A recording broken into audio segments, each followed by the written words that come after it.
24 साल है। आज मेरे रिश्ते वाले आने वाले थे। यही वजह थी कि घर में गहमा गहमी का मौसम था। हर शख्स अपनी तैयारियों में मगन था। मम्मी बार बार मुझे बोल रही थी कि मैं अच्छे से तैयार हो जाऊं। लेकिन न जाने क्यों मुझे एक अजीब सी घबराहट हो रही थी। रात में जब मैं गहरी नींद सोई थी, तब मैंने बहुत ही अजीब सपना देखा था और उस सपने से ही मैं बहुत ज़्यादा चिंता में थी। मैं दुआ कर रही थी कि जैसा मैं सोच रही हूँ वैसा न हो, ये मेरा वहम ही हो। लेकिन मैंने कई बार महसूस किया था कि जब भी मैं कोई सपना देखती थी और ख़ासकर खुद से संबंधित सपना देखती थी, तो यकीनन उस सपने में कोई ना कोई परेशानी ज़रूर होता था और अक्सर वे सपने सच साबित हो जाते थे। वक्त तेज़ी से गुजरता चला गया था और मैंने भी लाल रंग की साड़ी पहन ली थी और तैयार होकर उनका इंतज़ार करने लगी थी। वे लोग लगभग शाम के वक्त आए थे। पापा भी अपने काम से वापस आ गए थे और भैया भी अपनी जॉब से लौट आए थे। उनके आते ही सबने उनका बहुत अच्छे से स्वागत किया था। मैं अपने कमरे में बैठी हुई थी। मुझे मालूम था कि थोड़ी देर बाद मेरी मम्मी मुझे बुलाने के लिए आ जाएंगी। कहने को मैं 24 साल की हो गई थी, लेकिन घर भर की लाडली होने की वजह से मुझे इतनी समझ बूझ नहीं थी कि किस तरह से लोगों के सामने बैठना है, किस तरह से लोगों को डील करना है। कभी भी मेरे साथ कोई परेशानी पेश आ जाता था तो मेरी मम्मी ही हर चीज़ को डील करती थी। मैं यही सब सोच रही थी कि अचानक थोड़ी देर बाद कमरे के अंदर मेरी मम्मी दाखिल हुई और मुझे बाहर आने का इशारा करने लगी। घबराहट से मेरे हाथ कांपने लगे थे, लेकिन मैंने खुद को बहुत मुश्किल से संभाल लिया था। मैं मम्मी के साथ बाहर आ गई और खामोशी से सबको हेलो बोलकर बैठ गई। वे लोग मुझे बहुत गौर से देख रहे थे। यही वजह थी कि मुझे घबराहट हद से ज़्यादा हो रही थी और मैं दुआ कर रही थी कि जल्द से जल्द ये लोग मुझे देखकर चले जाएं। सामने बैठे लड़के की आंखें मुझ पर ही थीं। मैंने निगाहें उठाकर देखा तो वह मुझे ही टकटकी लगाए देख रहा था। मेरा दिल ज़ोर ज़ोर से धड़कने लगा क्योंकि यही शख्स मेरा हमसफ़र बनने वाला था। काफ़ी देर तक वे लोग मेरे हवाले से ही बातचीत करते रहे। मेरी होने वाली सास ने मुझसे अन्य सवालात किए, जिनका जवाब मैंने बहुत मुश्किल से दिया। मेरी सास चाहती थी कि मैं उनके बेटे के साथ भी बातचीत करूं और थोड़ी देर उनके साथ अकेले में वक्त बिताऊं, लेकिन घबराहट इतनी ज़्यादा हो रही थी कि मैंने इस बात पर ध्यान ही नहीं दिया। वे लोग लगभग हमारे घर 1.5 घंटे बैठे। इसके बाद मम्मी को हाँ बोलकर चले गए। अब हमारी तरफ से जवाब देना रह गया था। पापा को भी लड़का समझ आ गया था और भैया भी उसकी तारीफ कर रहे थे कि काम वगैरह बहुत अच्छा है। अब हमें उनके घर जाकर घर वगैरह देख लेना चाहिए। इसके बाद हम यह रिश्ता फाइनल कर देंगे। यह बातें सुनकर मेरी आंखों में आंसू आ गए। यह ख्याल ही मुझे अजीब सी टेंशन में डाल चुका था कि मुझे मेरा घर छोड़ना है। मैं काफ़ी देर तक अपने कमरे में बैठी रोती रही थी, जब अचानक मेरे भैया कमरे के अंदर आए और मुझे रोता देख धीमे से मुस्कुराते हुए मेरे बराबर में बैठ गए। सिस्टम ना एक नाव की तरह है चौधरी। सबको पता है इसमें छेद है, और तू उनमें से है जो नाव को बचाने की कोशिश कर रहे हैं। तू मरेगा चौधरी, तू मरेगा। Delhi police has had no significant breakthroughs in the shocking murder of Jonathan Thong, the founder of Nagaland Democratic Forum. Hathiram Chaudhary inspector हैं जमुनाबाद थाने में। अरे क्या फायदा है ऐसी नौकरी का जिसमें कभी भी जान चली जाए? नहीं तू ही बता, मैं गलत कह रहा हूँ? ये तो अपने अंसारी साहब हैं। बड़ी लंबी छलांग मारी है सर ने। We'll make sure that all the culprits are behind bars as soon as possible. Office बढ़िया है। वो जमुना पार में तो तेरा टेबल, आपका टेबल हिलता रहता था। Sorry. Send a lookout notice to every police station in Delhi. ये तो वही लड़की नहीं है जिसके लिए हेडक्वार्टर से नोटिस आया है? नागालैंड जाना सुबह।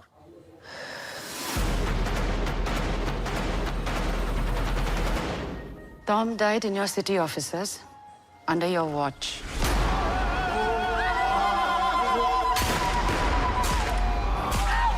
तो उसके सपोर्टर्स को लगता है कि ये इन्वेस्टिगेशन एक कवर अप है। तू एक क्लास है? हम गली क्रिकेट के लौंडे हैं चौधरी, और यहाँ वर्ल्ड कप चल रहा है। तीनों के हाथ पे सेम टैटू है। ये लोग जानते जाने वाले। दिल्ली पड़ा पुलिस दुटा है कि ना से they shouldn't take too much.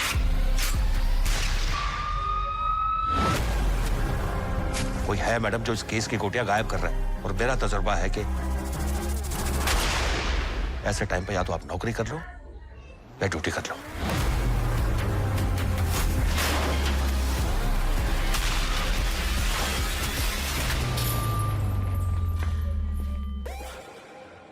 पाताल लोग हैं सर, इतना मत घुसिए कि मेरी तरह निकलना मुश्किल हो जाए। टेंशन मत ले, मैं पाताल लोक का ना परमानेंट निवासी।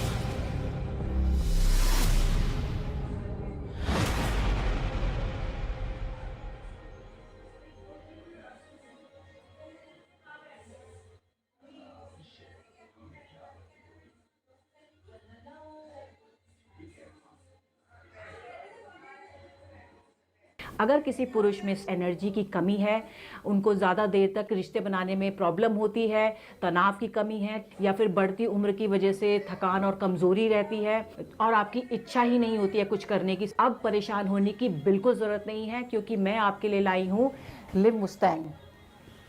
तो इसका आपको एक कैप्सूल लेना है दूध या पानी के साथ। अगर आपको ज़्यादा दिक्कत है तो आप इसके 2 कैप्सूल भी ले सकते हैं। ये लिव मस्टैंग कैप्सूल आपकी बेरंग हुई ज़िंदगी में और नए रंग भर देगा। तो बिना देर करे, बिना घबराए आज ही लिव मस्टैंग को ऑर्डर करें और इसका सेवन करना शुरू कर दें और मज़ेदार बना दें। मैं बहुत बार इनसे पूछती थी और ये हमेशा मुझसे गुस्सा हो जाते थे। मुझे लग रहा था कोई ना कोई तो प्रॉब्लम ज़रूर है, क्योंकि पहले हमारा रिश्ता बहुत अच्छा था और ये हमेशा मुझे खुश रखते थे। कुछ तो मैं आज भी रखना चाहता हूँ, पर कहीं ना कहीं मेरे अंदर जो हिम्मत है वो टूट चुकी थी। हमने इसके बारे में डॉक्टर से बात करी और हमें प्रॉब्लम का पता लगा और सॉल्यूशन भी मिला। डॉक्टर ने मुझे बताया ये उस उम्र में आकर अक्सर हो जाती है, पर इसमें घबराने की या टेंशन लेने की जरूरत नहीं है। इलाज इसका संभव है। मैंने ऑनलाइन आयुर्वेदिक सर्च किया तो इसके रिव्यू मुझे काफी ज्यादा अच्छे लगे। जो मेरे सर्कल के लोग थे, जो मेरी हम उम्र के लोग थे, उन्होंने मुझे यही सलाह दी कि आप लिव मुस्टैंग का एक बार इस्तेमाल करें। इसके रिव्यू काफी ज्यादा अच्छे हैं और सबसे बड़ी बात, ये 100% आयुर्वेदिक है। मैंने इसको बड़ी आसानी से ऑनलाइन परचेज कर लिया और जो इसके एक्सपर्ट हैं उन्होंने भी मुझे सलाह दी। कहीं ना कहीं मेरे अंदर एक डर था कि कहीं मुझे कोई दूसरा साइड इफेक्ट ना हो जाए, पर थैंक गॉड ऐसा कुछ नहीं हुआ और 2 महीने मुझे इस्तेमाल करते हो चुके हैं और आज मेरी वही ताकत, वही जवानी सब वापस आ गई है और वही मतलब घंटों का बदलाव। मुझे पता ही नहीं लगता कि परफॉर्मेंस के बाद में कि मैं बहुत ज्यादा खुश हूँ और इसका रिजल्ट ये तो आप मेरी बात से पूछ ही सकते हैं। लिव मुस्टैंग के रिजल्ट बहुत अच्छे मिले हैं। अब तो ये मूड में भी रहते हैं और हम दोनों इस रिजल्ट से बहुत खुश हैं। सांस के ताने की तो जैसे आदत सी लग गई थी, लेकिन अब तो आस पड़ोस के लोग सुनील को इन सब के बारे में क्या ही बताती। मैं पता नहीं, घर आते ही लुढ़क जाते थे, जैसे शरीर में कोई जान ही ना हो। बात करना तो दूर, उसके बारे में सोचना भी गुनाह था। तभी मैंने एक दिन सोशल मीडिया पर लिव मस्टैंग के बारे में पढ़ा, कई लोगों की वीडियोस देखी, यकीन तो नहीं हो रहा था। फिर मैंने रिस्क लिया और मंगा लिया। सुनील को रोज एक गोली देती थी, सिर्फ 7 दिन, सिर्फ 7 दिन, और फिर 2 महीने से पेट से हूँ। घंटों तक रुकते ही नहीं थे। पता नहीं ऐसी क्या पावर आ गई थी, लगता था कि अब ये पहले वाले सुनील तो रहे नहीं। Thanks to live Mustang. तो मैं आपसे सिर्फ ये पूछना चाहती हूँ कि मतलब आपके हस्बैंड के साथ आपके पहले रिलेशन कैसे थे? पहले तो मेरे हस्बैंड मेरे पास भी नहीं आते थे, मतलब हमारे बीच में प्यार कम और लड़ाई झगड़ा बहुत ज़्यादा था। तो अब आपको क्या फ़र्क महसूस हुआ है? लिव मुस्टैंग लेने के बाद अब सब कुछ काफ़ी अच्छा चल रहा है। मैं और मेरे हस्बैंड काफ़ी खुश हैं। मतलब हमारी खुशहाल भरी ज़िंदगी से निराशा बिल्कुल चली गई है। मतलब पहले से काफ़ी बेटर है अब सब कुछ। अब मेरे हस्बैंड सब कुछ पूरा कर पाते हैं। तो आप हमारे दर्शकों को कुछ कहना चाहेंगी? मैं यही कहना चाहूँगी कि जो भी महिलाएं ये देख रही हैं वो एक बार अपने हस्बैंड को लिव मुस्टैंग देकर ज़रूर देखें। आपको फ़र्क ज़रूर नज़र आएगा और आप भी मेरी तरह खुशहाल ज़िंदगी जी सकती हैं। Thank you so much ma'am, अपना एक्सपीरियंस हमारे साथ शेयर करने के लिए। Thank you. मैंने अपना सर झुकाया हुआ था। मुझे समझ ही नहीं आ रहा था कि मैं अपने बाप, भाई और मम्मी से क्या बात करूं। इन लोगों को छोड़कर जाना मेरे बस से बाहर था। इन सब ने मुझे इतनी मोहब्बत दी थी कि मैं सहेज सहेज कर थक चुकी थी। मेरे भैया मेरे सर पर हाथ रखते हुए बोले, क्या हुआ मेरी लाडो को, किस बात पर आंसू बहाए जा रहे हैं? सिर्फ तुम्हें विदा कर रहे हैं। हमेशा हमेशा के लिए इस घर से निकाल नहीं रहे। हमेशा तुम्हारे लिए इस घर के दरवाजे खुले हुए हैं। कभी भी कोई परेशानी दरपेश आए या फिर तुम्हारे ससुराल वाले तुम्हें परेशान करें, तुम्हारे बाप भाई का दर तुम्हारे लिए हमेशा खुला हुआ है। तुम्हें परेशान होने की ज़रूरत नहीं है। उनकी यह बात सुनकर मेरी आंखों में और आंसू आ गए और मैं फ़ौरन उनके सीने से लगकर ज़ोर-ज़ोर से रोने लगी। उन्होंने मुझे फ़ौरन अपने बाजुओं के घेरे में ले लिया और मेरे सर पर हल्की चपत लगाते हुए बोले, अरे बेवकूफ़ लड़की, किस बात के लिए आंसू बहा रही हो? खबरदार, जो तुम्हारी आंख से एक भी आंसू टपका, मेरे जिगर का टुकड़ा हो तुम। मैं बिल्कुल बर्दाश्त नहीं करूँगा कि तुम रो। मेरी हिचकियाँ बंद हो गई थीं। मुझे समझ ही नहीं आ रहा था कि मुझे इतना रोना क्यों आ रहा है। हालांकि मैं खुश थी कि मेरी शादी हो रही है। हर लड़की का ख्वाब होता है कि वह जल्द से जल्द शादी कर ले। इसी तरह मेरा भी यह ख्वाब था, लेकिन एक अजीब सा खौफ भी था जो मुझ पर सवार हो गया था। वक्त तेज़ी से गुजरता चला गया और भैया वालों की तरफ से शादी के लिए हाँ बोल दी गई थी। शादी की तैयारियां चरम पर जा रही थीं। घर में रौनक सी लग गई थी। मेहमान आ रहे थे, मेहमान जा रहे थे। हर तरफ शोर शराबा हो रहा था और मैं नम आंखों से अपने घर की रौनक को देख रही थी। मुझे मालूम था कि यह रौनक मेरे दम से है। जिस रोज़ मैं इस घर से चली जाऊंगी, यह रौनक भी मद्दम पड़ जाएगी और मेरा दिल भी खाली हो जाएगा। लेकिन मुझे एक ढांढस थी कि अगर मैं इस घर से जाऊंगी तो दूसरे घर में मेरा पति मेरे पास होगा, जो मुझे मेरे माता पिता और भैया की मोहब्बत महसूस कराएगा। उनका प्यार भी मुझे देगा। मगर मुझे मालूम नहीं था कि मेरे साथ कितना बड़ा धोखा होने वाला है। कल सुबह मेरी बारात थी और आज मैं अपने कमरे में बैठी इन्हीं सब चीज़ों के बारे में सोच रही थी कि मैं हमेशा हमेशा के लिए इस घर को कल छोड़कर चली जाऊंगी तो मेरा क्या बनेगा। वह रात मेरे लिए बहुत ज़्यादा टेंशन वाली थी। मैं लगभग सुबह 6 बजे के वक्त गहरी नींद सोई थी जब मेरी मम्मी ने मुझे 12 बजे के बीच जगाया था। मेरा सिर बहुत भारी हो रहा था, लेकिन दवा वगैरह लेने के बाद मेरी तबीयत कुछ बेहतर हो गई थी। नाश्ता करने के बाद मैं अपनी मम्मी के साथ ही सैलून चली गई थी। वहाँ के लोगों ने मेरा बहुत अच्छा मेकअप किया था। मुझे इतनी अच्छी तरह से तैयार किया गया था कि मैं खुद को आईने में देखकर दंग रह गई थी। वहाँ मौजूद सभी लड़कियाँ मेरी तारीफ़ कर रही थीं कि आप बहुत खूबसूरत दुल्हन बनी हैं, और मैं उनकी बातें सुनकर शर्मा गई थी। अचानक ही सैलून की ऑनर ने मेरे कंधे को ठोकते हुए कहा, लगता है आज जीजा जी आपकी खूबसूरती देखकर कहीं बेहोश ना हो जाएं। आज तो आप उनके होश उड़ा देंगी। मैं खिलखिलाकर हंस पड़ी थी और फिर मेरी मम्मी ने वहीं सबके बीच मेरी नज़र उतारी थी। इसके बाद हम मैरिज हॉल की तरफ बढ़ गए थे। मेरी शादी बहुत धूमधाम से की जा रही थी क्योंकि यह हमारे परिवार की पहली शादी थी। भैया मुझसे बड़े थे, लेकिन उन्होंने कहा था कि जब तक मैं अपने लाडो की शादी नहीं कर देता तब तक मैं अपनी शादी नहीं करूँगा। कहने को मम्मी पापा ने उन्हें बहुत समझाया था कि तुम शादी कर लो, एक अच्छी लड़की अपने लिए चुन लो। हमारी लाडो तो अभी छोटी है। मगर भैया ने किसी की बात नहीं मानी। उनका कहना था कि जब तक बहन के फ़र्ज से मुक्त नहीं हो जाता तब तक मैं ऐसा कुछ नहीं करूँगा। कभी कभी भैया की बातें सुनकर मुझे बहुत गर्व महसूस होता था कि मेरा भाई और भाइयों जैसा नहीं है, मगर कभी कभी अफसोस भी होता था कि मेरी वजह से वह अपना दिल मार रहा है। अब मैं खुश और संतुष्ट थी कि चलो अच्छा हुआ, मेरी शादी हो गई तो अब यह भी शादी कर लेंगे। मगर मुझे मालूम नहीं था कि किस्मत क्या फ़ैसला करने वाली थी। थोड़ी देर बाद ही बारात आने का शोर उठा। हर तरफ गहमा गहमी का मौसम था।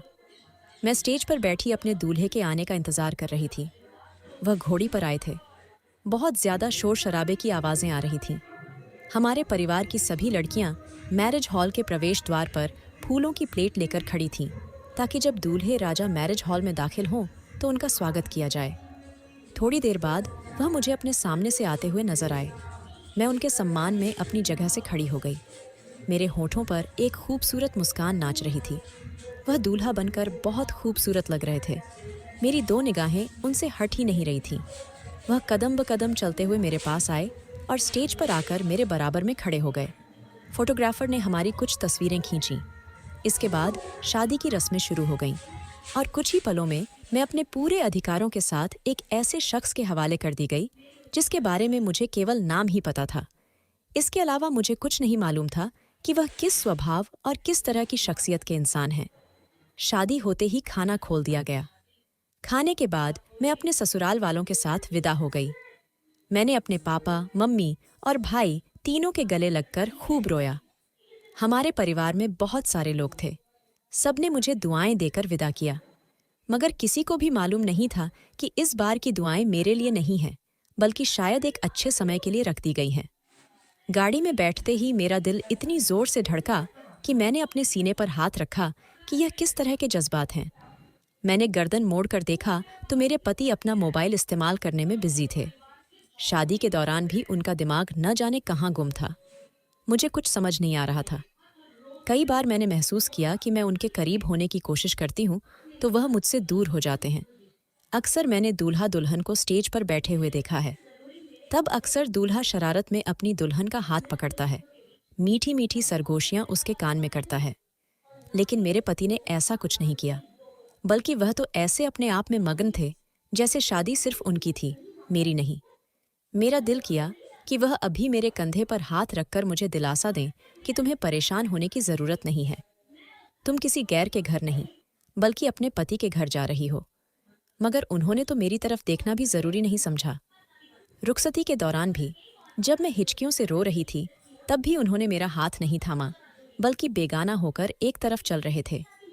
ये वह वक्त होता है जब लड़की अपने लाइफ पार्टनर को सबसे ज़्यादा अपने करीब महसूस करना चाहती है, लेकिन मेरे पति मुझे देखना ही नहीं चाह रहे थे। एक लम्हे के लिए मेरे दिल में यह ख्याल पैदा हुआ कि कहीं उन्हें मैं पसंद तो नहीं हूँ। फिर यह सोच आते ही मैं बहुत बुरी तरह से घबरा गई, क्योंकि मर्द पसंद नापसंद के मामले में बहुत सख्त होता है। अगर मामला नापसंद की औरत का हो तो मर्द मर जाता है, लेकिन उस औरत को किसी कीमत पर भी कबूल नहीं करता। मैं बस दुआ ही कर रही थी कि जैसा मैं सोच रही हूँ वैसा ना हो। एक लंबी दूरी तय करके हम ससुराल पहुँच गए। वहाँ भी मेरा स्वागत बहुत अच्छे से किया गया और शादी की अन्य रस्में पूरी कर मेरी सास ने मुझे मेरे कमरे में पहुँचा दिया। मेरे पति ने कमरे को बहुत खूबसूरत अंदाज में सजाया था। यही वजह थी कि मैं अपनी पुरानी सारी बातों को भूल चुकी थी और आने वाले पलों को सोचकर शर्मा रही थी। मेरी ननद ने मेरे चेहरे पर घूंघट भी डाल दिया था, जिससे मेरे होठों पर मुस्कान आ गई थी। थोड़ी देर और बीती जब कमरे के दरवाजे पर दस्तक हुई। मैंने फौरन दरवाजे की ओर देखा। मैं समझी थी कि इस पहर मेरे पति कमरे के अंदर आए होंगे, लेकिन सामने मेरी ननद खड़ी हुई थी। वह कदम ब कदम चलते हुए मेरे पास आई और मुझे देखते हुए बोली, भाभी, आप कपड़े बदलकर आराम कर लें। भाई के दोस्त का एक्सीडेंट हो गया है। उन्हें बहुत जल्दी में अस्पताल जाना पड़ा है। उन्होंने कहा है कि मैं आपसे सॉरी कह दूं और वह जल्द आने की कोशिश करेंगे। यह कहकर मेरी ननद रुकी नहीं, बल्कि खामोशी से चली गई और मैं नम आंखों से उसकी पीठ ही देखती रह गई।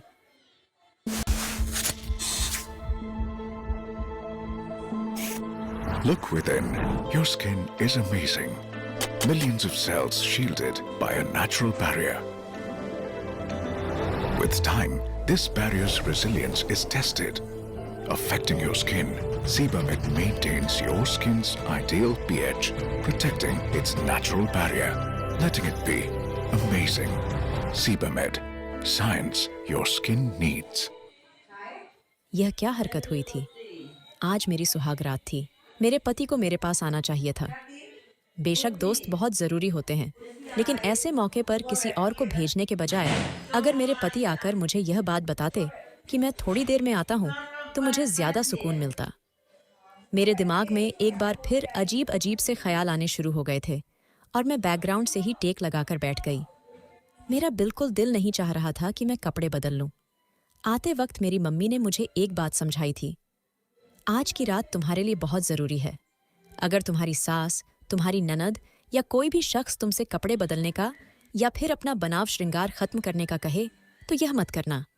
पति के आने से पहले कुछ भी नहीं उतारना। जब तक तुम्हारा पति तुम्हें फुर्सत से निहार न ले, तुम्हारी तारीफ न कर दे, तब तक तुम्हें उसके खातिर इंतज़ार करना। और यही बात मुझे समझ नहीं आ रही थी कि मैं अब क्या करूं। न जाने मेरे पति कब आएंगे और मुझे इन कपड़ों में कब देखेंगे। मगर अब बहुत ज़्यादा वक्त हो गया था और मुझे घबराहट भी होने लगी थी। मैं बहुत ज़्यादा हैवी ड्रेस में थी, फ्री थी। उसके बाद जो ज्वेलरी मैंने पहन रखी थी वह भी मेरा गला घोंट रही थी। मगर इसके बावजूद मैंने उनके खातिर इंतज़ार किया था। मैं अपने पति को पहले ही दिन नाराज़ नहीं करना चाहती थी। वक्त धीरे धीरे गुजरता जा रहा था, लेकिन मेरे पति का नामो निशान मौजूद नहीं था। मेरी आंखों में आंसू आ गए थे और मैं बार बार अपने आंसू रोकने की कोशिश कर रही थी। दिल चाहता था कि मैं फूट फूट कर रोऊं। मेरे घर वालों ने मुझे बहुत प्यार और मोहब्बत से पाला था, इसलिए इंतज़ार करना मेरे लिए बहुत मुश्किल साबित हो रहा था। शादी की पहली रात ही जो सलूक मेरे साथ हुआ था वह मुझे बहुत ज़्यादा तकलीफ में डाल रहा था। मैं बैठे बैठे कब नींद की वादियों में चली गई, मुझे कुछ पता नहीं चला। मेरी आंख लगभग रात के 4 बजे के आसपास कमरे में खटका होने से खुली थी। जैसे ही मैंने दरवाजे की तरफ देखा तो सामने मेरे पति खड़े हुए अपनी घड़ी उतार रहे थे। मैं फौरन सीधी होकर बैठ गई थी और अपना घूंघट भी ठीक कर लिया था। उन्होंने मुझे उठता देख एक नज़र मुझ पर डाली और